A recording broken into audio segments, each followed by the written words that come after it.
बिस्मिल्लाहिर्रहमानिर्रहीम। Dear students, welcome to excellence online education. Physics की class में खुशामदीद। फ़िज़िक्स में chapter wave motion and sound इसकी स्टडी कर रहे थे। हमने कल की क्लास में वेव का टॉपिक शुरू किया था। वेव के बारे में मैंने आपको बताया था कि अगर आप एक ऑब्जेक्ट में डिस्टर्बेंस क्रिएट करते हैं, किसी चीज़ में डिस्टर्बेंस क्रिएट करते हैं और वो डिस्टर्बेंस ट्रैवल कर रही होती है, तो इसको हम वेव कहते हैं। और वेव जो है वो एनर्जी कैरी कर रही होती है, यानी ये अपने अंदर एनर्जी को लेकर एक जगह से दूसरी जगह जा रही होती है। कुछ टाइप्स पढ़ी थी हमने वेव की। पहली टाइप जो मैंने आपको बताई थी वो मैकेनिकल वेव्स होती हैं, या ऐसी वेव्स होती हैं जिनको एक जगह से दूसरी जगह जाने के लिए मीडियम की ज़रूरत होती है। सॉलिड, लिक्विड, गैस, इनकी ज़रूरत होती है। बगैर मीडियम की ये ट्रैवल नहीं कर सकती। फिर दूसरी टाइप मैंने आपको बताया इलेक्ट्रोमैग्नेटिक वेव्स। ये ऐसी वेव्स होती हैं जो बगैर मीडियम के एक जगह से दूसरी जगह चली जाती है। इनको मीडियम की ज़रूरत नहीं होती। मीडियम हो या ना हो, इनको कोई फ़र्क नहीं पड़ता। They can transfer from one point two another point. उसके बाद ट्रैवलिंग वेव्स के बारे में मैंने आपको बताया था कि ये ऐसी वेव्स होती हैं जो कि ट्रैवल कर रही होती हैं। वक्त के साथ साथ इनकी पोजीशन, इनकी जगह जो है वो तब्दील हो रही होती है, आगे बढ़ रही होती हैं।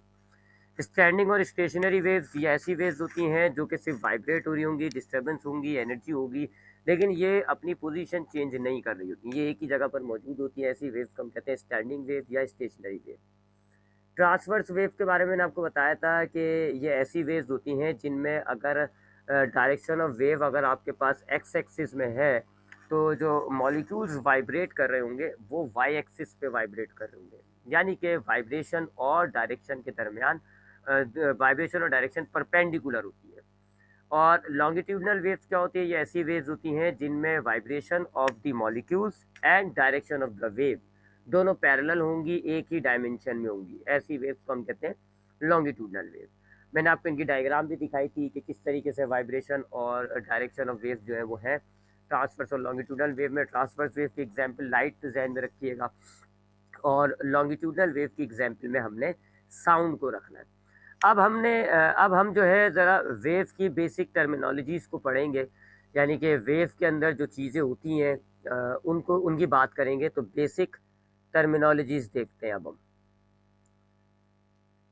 बेसिक टर्मिनोलॉजीज़, पहले हम ट्रांसवर्स वेव की बात करेंगे, उसके बाद हम लॉन्गिट्यूडनल वेव की बात करेंगे। ठीक है जी। तो अब हम बेसिक टर्मिनोलॉजीज़ देखेंगे, यानी कि एक ट्रांसवर्स वेव में क्या क्या चीज़ें पाई जा रही होती है फिजिकल क्वांटिटीज़ के अतबार से, या हमारे पास जो ट्रांसवर्स वेव होती है उसमें क्या क्या चीज़ें होती है, ये देखना है। तो उसके लिए सबसे पहले हम ट्रांसवर्स वेव को किस तरीके से रिप्रेजेंट करते हैं कागज़ पर, ग्राफिकली हम ट्रांसवर्स वेव को किस तरह रिप्रेजेंट करते हैं, पहले वो देखना होता है। तो हम ऐसे एक डॉटेड लाइन को बनाते हैं जी, जो आपके ऑब्जेक्ट की या मीडियम की मीन पोजीशन को ज़ाहिर कर रही होती है। ये डॉटेड लाइन जो है ये आपकी समझ लें मीन पोजीशन हो गई। ठीक है जी, इसको हम ओ से डिनोट कर देते हैं, ये मीन पोजीशन है। उसके बाद हम ट्रांसवर्स वेव को ऐसे रिप्रेजेंट करते हैं जी, ऐसे। ये कहलाता है साइनोसोडियल ग्राफ। मेरा हाथ गड़बड़ करता जाएगा।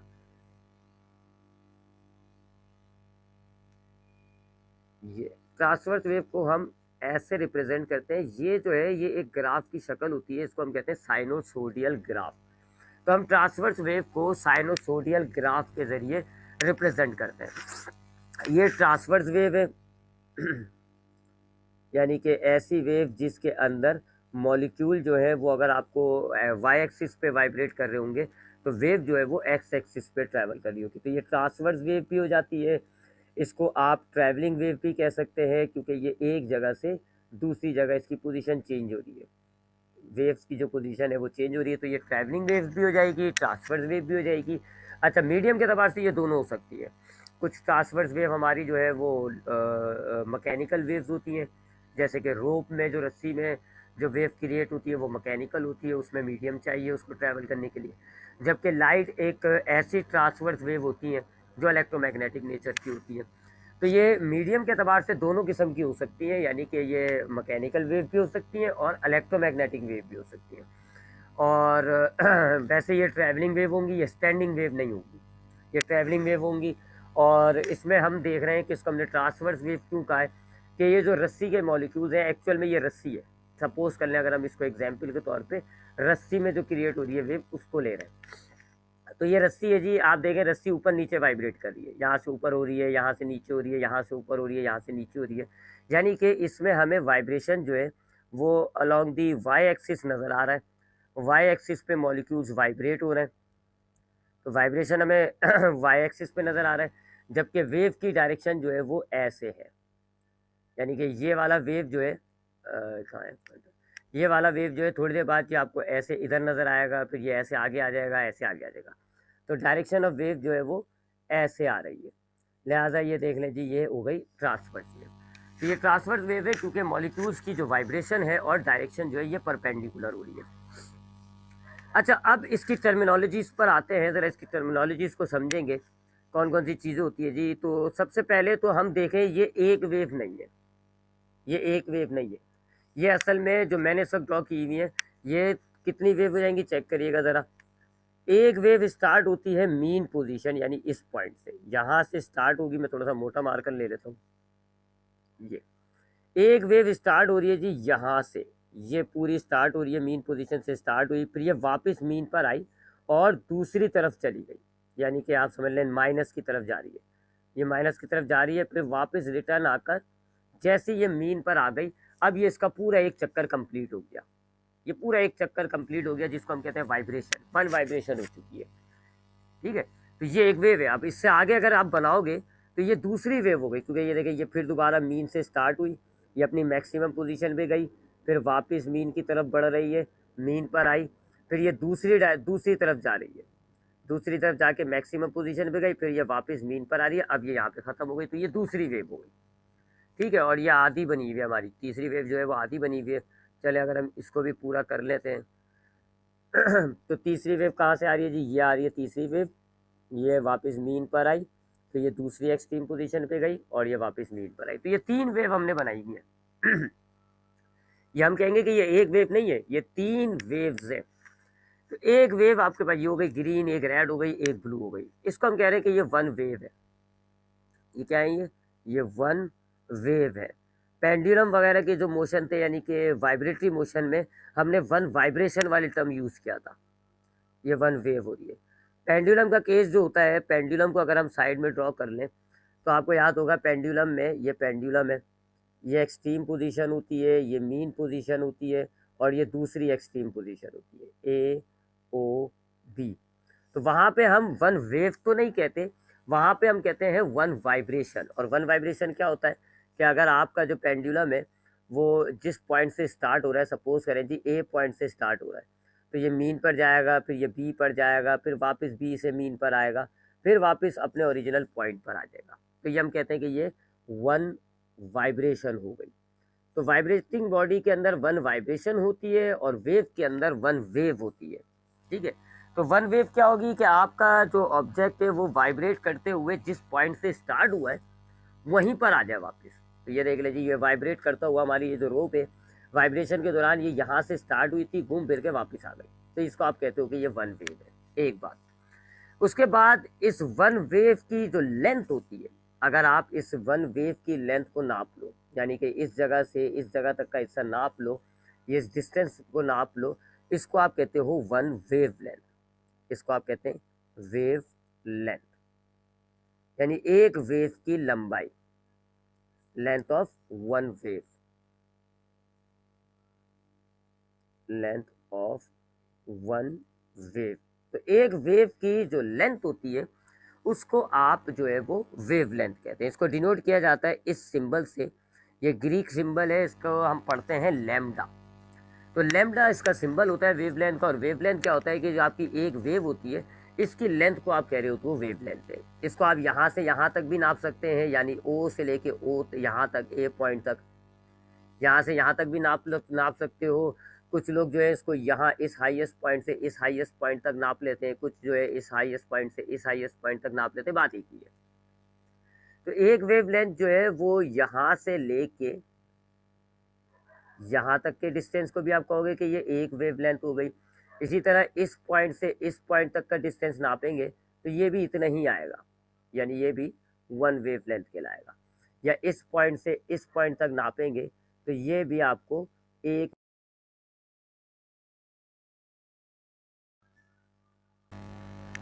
तो ये तो होती है जी वेव लेंथ। यानी कि वेव लेंथ क्या होती है कि जी आपने एक वेव लेंथ की, एक वेव की लंबाई को नाप लेना है, इसको आप वन वेव लेंथ कहते हो। इसको हम कैसे नापेंगे? या तो आप मीन पोजीशन से जहाँ पे वेव ख़त्म हो रही है वहाँ तक का डिस्टेंस नाप लें, या ये दो हाईएस्ट पॉइंट के दरमियान डिस्टेंस नाप लें, या ये दो लोएस्ट पॉइंट के दरमियान जो है वो डिस्टेंस नाप लें। ये तो होती है वेव लेंथ। इसका सिंबल होता है लैम्डा। इसको नापते चुके हैं तो ये लंबाई, इसका यूनिट मीटर में ही आएगा। इसका यूनिट जो है वो मीटर ही होता है, क्योंकि है तो ये लेंथ डिस्टेंस। ठीक है। उसके बाद ये जो हाईएस्ट पॉइंट है, ये जो हाईएस्ट पॉइंट आ रहा है ना, ये वाला ऊंचाई का, ये वाला ऊपर की तरफ के जो हाईएस्ट पॉइंट है, यानी कि ये वाला, ये वाला, ये वाला, इनको हम कहते हैं क्रेस्ट। इनको हम क्या कहते हैं? क्रेस्ट। ऊपर की तरफ के हाईएस्ट पॉइंट जो है वो क्रेस्ट कहलाते हैं, जबकि नीचे की तरफ के,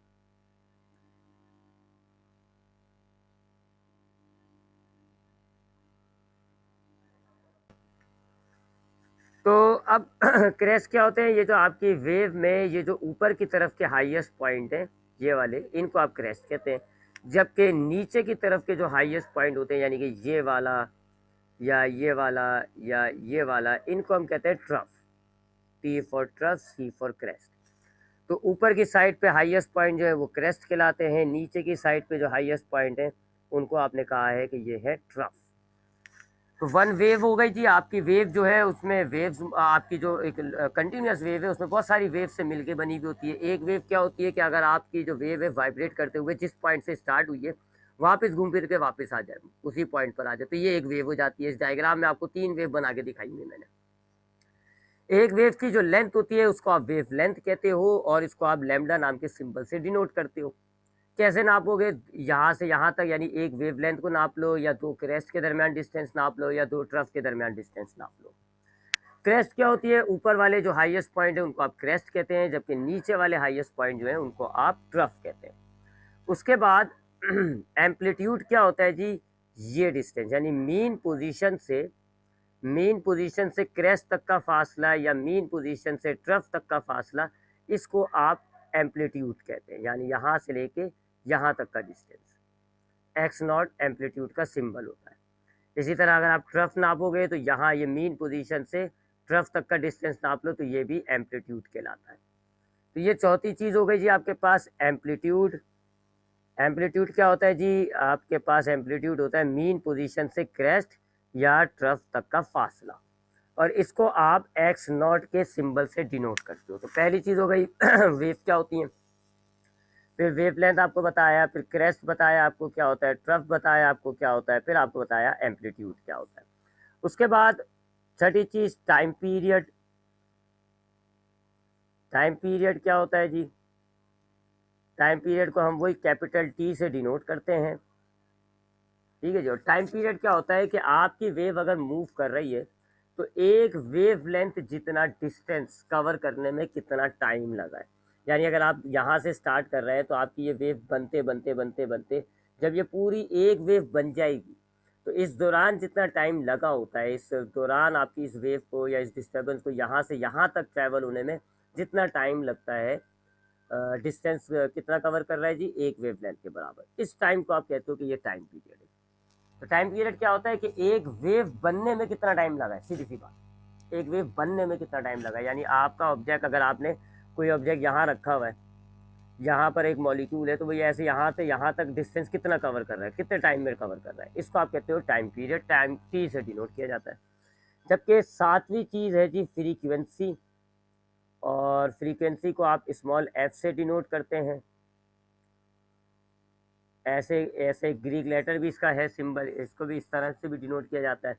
फ्रीक्वेंसी क्या होता है कि अगर आपका एक ऑब्जेक्ट वेव पैदा कर रहा है, यानी कि वेव प्रोड्यूसिंग सोर्स है अगर आपका, तो वो एक सेकंड में कितनी वेव पैदा कर रहा है। मिसाल के तौर पे ये एक स्पीकर है जी, और इससे हम देख रहे हैं कि वेव पैदा हो रही है। तो हमने देखा जी एक सेकंड में एक, दो, तीन, तीन वेव पैदा हो रही है, तो हम कहेंगे तीन फ्रीक्वेंसी है। इसी तरह ये वाला स्पीकर है जी नीचे, ये देखिए जी एक, दो, तीन, चार, पाँच, छः वेव पैदा करी है इसने एक सेकंड में, तो हम कहेंगे इसकी फ्रीक्वेंसी जो है वो 6 हर्ट्ज है। तो फ्रीक्वेंसी क्या होती है कि एक सेकंड के अंदर कितनी वेव जनरेट हो रही है, कितनी वेव। सपोज करें ये वाला हमने जो साइनोसोडियल ग्राफ बनाया हुआ ये 1 सेकंड का है, तो हम देखें 1 सेकंड में कितनी वेव्स आई हैं जी, 1 2 3, लिहाजा फ्रीक्वेंसी क्या हो जाएगी इस सिचुएशन में 3 हर्ट्ज। तो फ्रीक्वेंसी क्या होती है, number of wave generated in a second. 1 second में कितनी वेव जनरेट हो रही है, इसको आप एफ से डिनोट करते हो। इसका फॉर्मूला होता है 1/T, जबकि टाइम पीरियड का फॉर्मूला आपको पहले भी बता चुका हूँ 1/F। ठीक है जी। तो ये हमारे पास वेव की कुछ बेसिक टर्मिनोलॉजीज है। ट्रांसवर्स वेव की बात कर रहे हैं अभी हम। ट्रांसवर्स वेव में हमारे पास वेव होती है जी, एक वेव यानी कि आप पूरा एक ऐसा कंप्लीट बना दे जी, ये एक साइनोसोडियल ग्राफ बनाइए, एक वन वेव होता है, यानी कि ओ से स्टार्ट किया, एक क्रैश तक गए, फिर वापस ओ पर आए, फिर ट्रफ तक गए, फिर वापस ओ पर आए। तो ये पूरा जो एक ये बना है ग्राफ, इसको आप कहते हो कि ये एक वेव है, ये एक वेव है, वन वेव। इस वेव की जो लेंथ होती है उसको आप कहते हो वेव लेंथ। इसके ट्रैवल करने में जितना टाइम लगता है उसको आप कहते हो टाइम पीरियड। इसमें ये जो हाईएस्ट पॉइंट है इसको आप क्रेस्ट कहते हो, जो लोएस्ट पॉइंट है उसको आप ट्रफ कहते हो। इसका एम्पलीट्यूड क्या होता है, मीन से क्रेस्ट तक का फासला या मीन से ट्रफ तक का फासला। और फ्रीक्वेंसी क्या होती है, 1 सेकंड के अंदर कितनी वेव जनरेट हो रही होती है। तो ये इसकी ट्रांसवर्स वेव की बेसिक टर्मिनोलॉजी थी। आपने देखा कि ये वाइब्रेट, अभी रुक जाओ क्लास ले रहा हूँ। ये आपने देखा कि वाइब्रेशन से काफ़ी सिमिलर है ये मामला, क्योंकि यहाँ पे भी वाइब्रेशन हो रहा है, पेंडुलम में भी वाइब्रेशन था।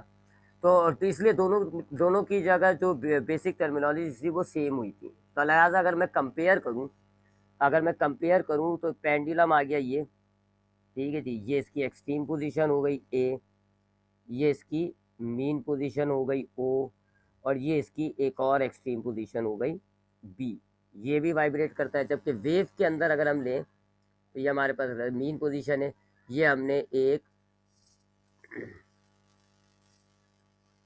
ये हमारे पास जो है वो मीन पोजीशन हो गई थी, ये मीन पोजीशन हो गई।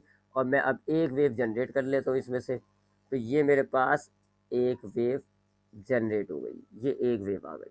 ठीक है, तो अब हम दोनों को कंपेयर कर लेते हैं। मामला सेम है क्योंकि वाइब्रेशन की वजह से ही वेव पैदा हो रही होती है। तो ये क्या है जी, ये वाइब्रेशन है, ये वाइब्रेशन है, और ये क्या है जी, ये वेव है। ठीक है जी।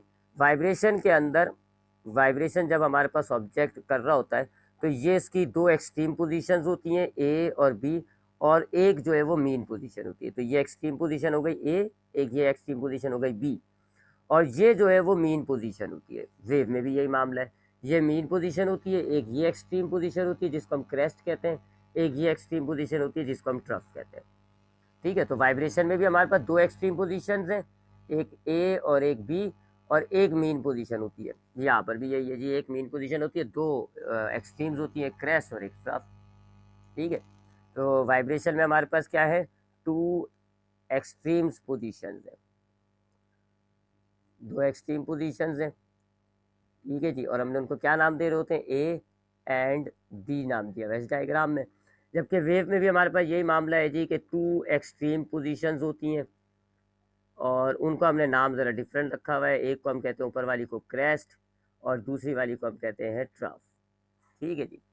उसके बाद अगर हमारे पास आपका ये जो वाइब्रेशन वाले मामले में ऑब्जेक्ट अगर आपका सपोज कर लीजिए मीन पोजीशन पर है, तो मीन पोजीशन से पहले ये बी पे जाएगा, फिर बी से वापस। तो हम क्या देख रहे हैं जी, वाइब्रेशन के अंदर दो एक्सट्रीम पोजीशन है, ए बी और एक मीन, और वेव में भी यही है। अच्छा, अब अगर आपका वाइब्रेशन के अंदर ऑब्जेक्ट मीन पोजीशन से चलता है तो पहले ये बी पे जाएगा, फिर बी से वापस मीन पर आएगा, फिर मीन से ये दूसरी एक्सट्रीम पे जाएगा और फिर वापस मीन पर आएगा। इसको आप कहोगे कि ये वन वाइब्रेशन हो गई, पूरा एक चक्कर। वेव के अंदर भी यही मामला होता है। वेव के अंदर देखें जी, ये आपके पास मीन पर था, मीन से पहले एक एक्सट्रीम पोजीशन पे गया, फिर वापस मीन पर आ गया, फिर दूसरी एक्सट्रीम पोजीशन पे चला गया, फिर वापस मीन पर आ गया, वही मामला है। तो यहाँ हम वन वाइब्रेशन कह सकते हैं, या हम कहते हैं कि ये वन वेव है जी, ये एक वेव हो गई। अच्छा, अब वन वाइब्रेशन, वाइब्रेशन पे आए तो वन वाइब्रेशन में जितना टाइम लगता है इसको आप कहते हो टाइम पीरियड। एक वाइब्रेशन में जितना टाइम कंज्यूम हो जाएगा आप कहोगे वो टाइम पीरियड है। इधर भी यही होता है कि अगर आपकी एक वेव जनरेट होने में जितना टाइम लगेगा, एक वेव कवर करने में जितना टाइम लगेगा, उसको आप कहोगे कि वो टाइम पीरियड है। ठीक है जी। तो एक वेव पैदा होने में जितना टाइम लग रहा है, वहाँ यहाँ पर क्या है जी, एक पूरा चक्कर काटने में कितना टाइम लग रहा है। फिर यहाँ पर जो है एम्पलीट्यूड होता है क्या, कि जी आपका ये जो मीन और एक्सट्रीम पोजीशन के दरमियान ये जो मैक्सिमम डिस्टेंस है यहाँ से लेके यहाँ तक का, मीन और एक्सट्रीम के दरमियान, इसको आप एम्पलीट्यूड कह रहे हो। यहाँ पर भी यही है कि ये मीन पोजीशन है और ये एक्सट्रीम पोजीशन है, तो इस मीन और एक्सट्रीम के दरमियान जितना डिस्टेंस होता है इसको आप एम्पलीट्यूड कहते हैं। ठीक है, तो दोनों में एम्पलीट्यूड पाया जा रहा है और दोनों में एम्पलीट्यूड के एक ही मायने हैं, मीन और एक्सट्रीम पोजीशन के दरमियान डिफरेंस। ठीक है जी। इसी तरीके से यहाँ पर हमारे पास जो है वो फ्रीक्वेंसी क्या होती है जी, कि एक सेकंड में कितनी वाइब्रेशंस हो रही हैं। यहाँ पर वाइब्रेशन में फ्रीक्वेंसी क्या होती है, एक सेकंड में कितनी वाइब्रेशंस हो रही है। मिसाल के तौर पे एक सेकंड में 10 वाइब्रेशन हुई तो हम कहेंगे 10 हर्ट्ज। यहाँ पे भी फ्रीक्वेंसी क्या होती है, एक सेकंड में कितनी वेव पैदा हो रही है।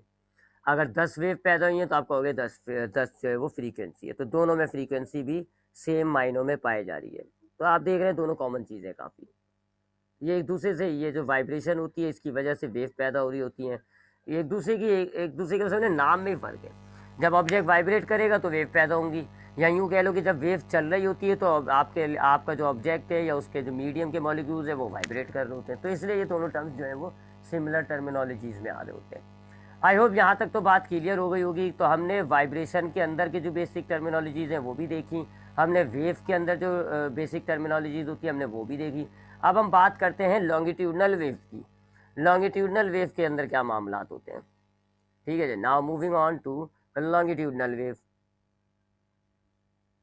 लॉन्गिट्यूडिनल वेव, अब लॉन्गिट्यूडनल वेव्स आपको याद होंगी, कल आपको बताई थी मैंने। ये ऐसी वेव्स होती हैं जिनके अंदर मॉलिक्यूल्स अगर आपको एक डायरेक्शन में वाइब्रेशन कर रहे हैं तो उसी डायरेक्शन में आपको या उसी डायमेंशन में आपको जो है वेव मूव होती हुई दिखेगी। यानी कि ये ऐसी वेव्स होती हैं जिनमें मॉलिक्यूल्स की वाइब्रेशन और वेव की डायरेक्शन दोनों पैरेलल होंगी। ठीक है जी। अब ये कैसे होते हैं जी, फॉर इसको ज़रा अगर हम डायग्रामेटिकली देखें तो सपोज करें जी ये हमारे पास एक ट्यूनिंग फॉर्क है। ये एक ट्यूनिंग फॉर्क है जिसको अगर आप मूव करते हो तो ये वाइब्रेट करता है, इसका आर्म जो है वो वाइब्रेट करते हैं। तो अगर आप इस ट्यूनिंग फॉर्क को मूव कराएंगे तो वाइब्रेट करेगा, यानी ये ऐसे पहले बाहर जाएगा फिर अंदर जाएगा, पहले ये ऐसे बाहर जाएगा फिर अंदर की तरफ आएगा, फिर दोबारा बाहर की तरफ, फिर अंदर की तरफ, ऐसे ही अंदर बाहर यानी कि वाइब्रेशन शो करता है। अब ट्यूनिंग फॉर्क के इर्द गिर्द हमारे पास है जी एयर के मॉलिक्यूल्स। ये क्या है, एयर के मॉलिक्यूल्स हैं जी, भरे पड़े हैं जी। और यानी आप समझ लें यूनिफॉर्म गैप है इनके दरमियान, एक जैसा तकरीबन जो है वो नॉर्मली जो है इनमें गैप पाया जा रहा है। ठीक है, लॉन्गिट्यूडनल वेव की ये जो मैं एग्जांपल आपके सामने ले रहा हूँ ये है साउंड। हम साउंड को देख रहे हैं एक्चुअल में। ठीक है, और मैं आपको पहले ही बता चुका हूँ sound is an longitudinal wave, sound एक लॉन्गिट्यूडनल वेव है। तो आप साउंड को समझ लो, आपको लॉन्गिट्यूडनल वेव समझ में आ जाती है। तो ये हमारे पास है जी मॉलिक्यूल्स, आपके पास इर्द गिर्द से ट्यूनिंग फॉर्क के इर्द गिर्द जो है वो मॉलिक्यूल्स मौजूद है। ठीक है जी। अब आपने ट्यूनिंग फॉर्क को हिट किया, ट्यूनिंग फॉर्क वाइब्रेट करता है। जब ट्यूनिंग फॉर्क वाइब्रेट करेगा तो शुरू में ये ऐसे बाहर की तरफ जाएगा। अब जब ये बाहर की तरफ निकलेगा तो इससे जो जुड़े हुए एयर के मॉलिक्यूल्स होंगे वो कंप्रेस हो जाते हैं, ऐसे सुकड़ जाएंगे, क्योंकि उन पर फोर्स अप्लाई कर देगा, ट्यूनिंग फॉर्क उनको दबाएगा। और ये जो ट्यूनिंग फॉर्क, ये जो क्लोज मॉलिक्यूल्स थे जो ट्यूनिंग फॉर्क के करीब थे वो ऐसे दब गए, ये ऐसे दब गए। देखें बाकी के जो बाकी उसके बराबर के मॉलिक्यूल्स हैं वो खुले में, लेकिन ये दब गए जी, ये देखें कंप्रेस हो गए इस जगह से। इस हिस्से को जहाँ पे ये मॉलिक्यूल्स कंप्रेस हो रहे होते हैं ना, इसको हम कहते हैं सी यानी कंप्रेशन। ये क्या कहलाते हैं, कंप्रेशन। अब जब ये मॉलिक्यूल दबे, इतने में क्या होता है जी, ये ट्यूनिंग फॉर्क जो है अब वो वापस मीन पोजीशन की तरफ आता है। अब जब मीन पोजीशन की तरफ आएगा तो थोड़ी सी स्पेस यहाँ मिल जाएगी, क्योंकि ये पहले ऐसे था, अभी अंदर आ रहा है। अब जब ये अंदर आ रहा है इतने में क्या करेंगे जी, ये जो कंप्रेस हुए हुए मॉलिक्यूल्स है ये कोलिजन के जरिए अब अपने बराबर वाले मॉलिक्यूल्स को कंप्रेस करेंगे, अपने बराबर वाले मॉलिक्यूल्स को कंप्रेस कर लेंगे और ये जो है वापस अपनी नॉर्मल शेप में आ जाएंगे, यानी गैप इनका दोबारा जो है वो नॉर्मल हो जाएगा। ठीक है जी, ऐसा मामला हो जाएगा। अब क्या हो जाएगा, ये नॉर्मल हो गए जी, देखें ये नॉर्मल खुल गए, क्योंकि इन्होंने टकरा के अपने अंदर की जो एनर्जी है वो अपने पड़ोस के मॉलिक्यूल्स को दे दी। ये नॉर्मल हो गए जी, ये खुल गए। और अब ये जो पड़ोस के मॉलिक्यूल्स थे ये कंप्रेस हो गए, ये पड़ोस के जो मॉलिक्यूल्स थे ना, दूसरी लेयर जो आप कह लो, ये कंप्रेस हो गई। देखें ये कंप्रेस हुई हुई आपको नज़र आ रही है। तो कोलिजन के ज़रिए इन मॉलिक्यूल्स ने अपने अंदर जो एनर्जी थी, जो ट्यूनिंग फॉर्क ने पहले कोलिजन के ज़रिए मॉलिक्यूल्स को दी, ये टकरा के अब बराबर में दे रहा है। ठीक है, तो पहले जब ट्यूनिंग फॉर्क बाहर की तरफ मूव करा तो इन्होंने ट्यूनिंग फॉर्क ने मॉलिक्यूल्स को टकरा कर अपनी एनर्जी मॉलिक्यूल्स को दी थी, जिससे मॉलिक्यूल्स आपस में दब गए, कंप्रेशन पैदा हो गया। अब जब ट्यूनिंग फॉर्क अंदर की तरफ जाता है तो ये जो कंप्रेस मॉलिक्यूल्स थे, ये अपने बराबर वाले मॉलिक्यूल्स से टकरा के अपनी एनर्जी उनको दे देते हैं। अब ये बराबर वाले मॉलिक्यूल्स कंप्रेस हो गए, चूंकि इनमें से एनर्जी निकल गई, ये वापस खुल गए। अब ये इसके इस तरफ के मॉलिक्यूल्स, ये तो खुले नहीं है इस तरफ के मॉलिक्यूल्स। ठीक है, अब इस दौरान क्या होगा जी कि ये वाली जो कंप्रेशन के मॉलिक्यूल्स है, ये अब बराबर वाले से टकराएंगे, बराबर वाले से टकराएंगे और अपनी एनर्जी बराबर वालों को मुंतकिल कर देंगे, ये खुल जाएंगे और ये जो है वो दब जाएंगे। ठीक है, अब ये वाली लेयर आपकी जो है वो मॉलिक्यूल्स की ये दब गई, कोलिजन हुआ, तो ये जो तीसरी लेयर है हमारे पास, ये तीसरी लेयर, ये तीसरी लेयर जो है ये दब गई। देखें काफ़ी मैंने कंप्रेस कर दिया इनको, और ये वाली जो लेयर थी जो कंप्रेस हुई भी थी, अब ये खुल जाएगी, इनके मॉलिक्यूल्स वापस जो है वो खुल गए जी, देखें खुल गए, ओपन हो गए, काफ़ी गैप आ गया इनके दरमियान। इस दौरान ये जो तीसरी लेयर थी ना, ये पहली वाली स्टार्टिंग लेयर, अब ये ट्यूनिंग फॉर्क इसको दोबारा जो है कंप्रेस कर चुका होगा, तो एक और कंप्रेशन पैदा हो गया इधर, ये देखें। ठीक है, तो यहाँ ट्यूनिंग फॉर्क अंदर गया था तो ये खुल गए थे, अब वापस ट्यूनिंग फॉर्क ऐसे मूव कर रहा है, तो अब ये जो है एक और कंप्रेशन पैदा हो गया, ये कंप्रेशन और पैदा हो गया। ठीक है, ऐसे ही आप देख रहे हैं जी कि मॉलिक्यूल्स टकरा टकरा के ऐसे कंप्रेशन, तब ये बराबर वाले मॉलिक्यूल से टकराएंगे, बराबर वाली लेयर कंप्रेस हो जाएगी, ये खुल जाएगी, ये। तो आप देख रहे हो कि ये एक पहली कंप्रेशन थी मेरे पास, ये एक पहली कंप्रेशन थी, ये आपके पहले यहाँ चली गई, फिर यहाँ चली गई, ऐसे आगे की तरफ मूव कर रही है, ऐसे इस डायरेक्शन में मूव कर रही है ना कंप्रेशन, ये एनर्जी है, इस कंप्रेशन में एनर्जी स्टोर हुई और एनर्जी जो है वो ऐसे आगे की तरफ जा रही है, जिसको हम कहते हैं कि अगर एनर्जी ट्रैवल कर रही होती है तो वो वेव है।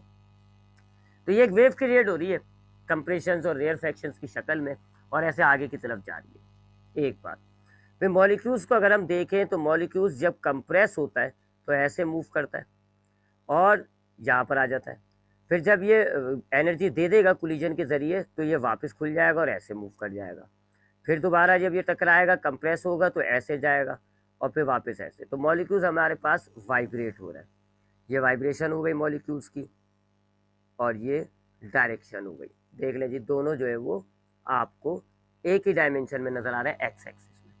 तो आपकी वेव जो है वो ऐसे ट्रैवल कर रही है यहाँ पर, और मॉलिक्यूल्स भी इसी तरीके से वो कंप्रेस वो यानी कि वाइब्रेट कर रहा है। तो ये लॉन्गिट्यूडनल वेव हो गई। साउंड वगैरह लॉन्गिट्यूडनल वेव होती हैं, वो ऐसे प्रोपोगेट करती हैं, ऐसे एक जगह से। अब यहाँ पर कान होगा तो ये साउंड आहिस्ता आहिस्ता इधर चली जाएगी, कान को आवाज़ सुनाई देगी। अब यहाँ पर भी वही टर्मिनोलॉजीज होती हैं, बस फर्क ये है कि यहाँ पे कंप्रेशन और रेयर फ्रैक्शंस होते हैं, क्रैश और चॉप नहीं होता। ये जो रीजन्स हैं जहाँ पर मॉलिक्यूल्स दब रहे हैं, इनको हम कहते हैं कंप्रेशंस, कंप्रेस हुए में यहाँ मॉलिक्यूल्स, तो लिहाजा कंप्रेशन नाम रखा हुआ है। और जहाँ मॉलिक्यूल्स खुले हुए हैं जिन रीजन्स के अंदर, उनको हम कहते हैं रेयर फ्रैक्शंस। तो लॉन्गिट्यूडनल वेव में हमारे पास कंप्रेशंस और रेयर फ्रैक्शंस होते हैं। कंप्रेशंस होते हैं जहाँ मॉलिक्यूल्स दबे हुए होंगे, रेयर फ्रैक्शंस होते हैं जहाँ मॉलिक्यूल्स खुले हुए होते हैं। जबकि ट्रांसवर्स वेव के अंदर हमारे पास क्रेस्ट और ट्रफ। बाकी मामला वही है जी कि अगर आपने एक क्रेस्ट और दो लगातार क्रेस्ट के दरमियान डिस्टेंस नाप लिया, वो वेव लेंथ होगी। एक वेव को क्रिएट होने में जितना टाइम लगेगा तो वो टाइम पीरियड है। बाकी मामला तो वही है। ठीक है, तो ये हमारे पास हो गई लॉन्गिट्यूडनल वेव और उनकी टर्मिनोलॉजी। सिर्फ कंप्रेशंस और रेयर फ्रैक्शंस में फ़र्क है। ट्रांसवर्स वेव में हमारे पास क्रेस्ट ट्रफ होते हैं और लॉन्गिट्यूडनल वेव में हमारे पास कंप्रेशंस और रेयर फ्रैक्शंस होती हैं। ट्रांसवर्स वेव के अंदर मॉलिक्यूल्स वाई एक्सिस पे वाइब्रेट कर रहे हैं तो एक्स एक्सिस पे वेव ट्रैवल कर रही होगी, जबकि लॉन्गिट्यूडनल वेव के अंदर जो है अगर वाई एक्स एक्सिस पे वेव की डायरेक्शन है तो वाइब्रेशन भी आपको एक्स एक्सिस पे मिलेगी। ये लॉन्गिट्यूडनल वेव होती है। लॉन्गिट्यूडनल वेव की सबसे बेहतरीन एग्जाम्पल जो है वो खुद साउंड वेव है। आपकी साउंड वेव जो है वो एक लॉन्गिट्यूडनल वेव है और एक मैकेनिकल वेव है। और लॉन्गिट्यूडनल वेव ज़्यादातर मैकेनिकल ही होती है, याद रखिएगा। लॉन्गिट्यूडनल वेव इलेक्ट्रोमैग्नेटिक नहीं है। ये जो इलेक्ट्रोमैग्नेटिक होती हैं, इलेक्ट्रोमैग्नेटिक वेव्स जो होती हैं, जो बगैर मीडियम के ट्रैवल करती हैं, दे आर ऑलवेज ट्रांसवर्स। ये तो हमेशा ट्रांसवर्स वेव ही होंगी, ये लॉन्गिट्यूडनल नहीं मिलेंगी।